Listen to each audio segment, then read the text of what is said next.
vamos a comer hoy?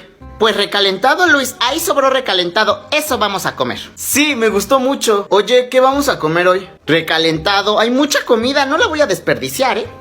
Bueno, ¿qué vamos a comer hoy? Si ya sabes, ¿para qué preguntas? Recalentado. Ay, no. ¿Qué vamos a comer hoy? Pero porfa, no me digas recalentado, que ya no quiero.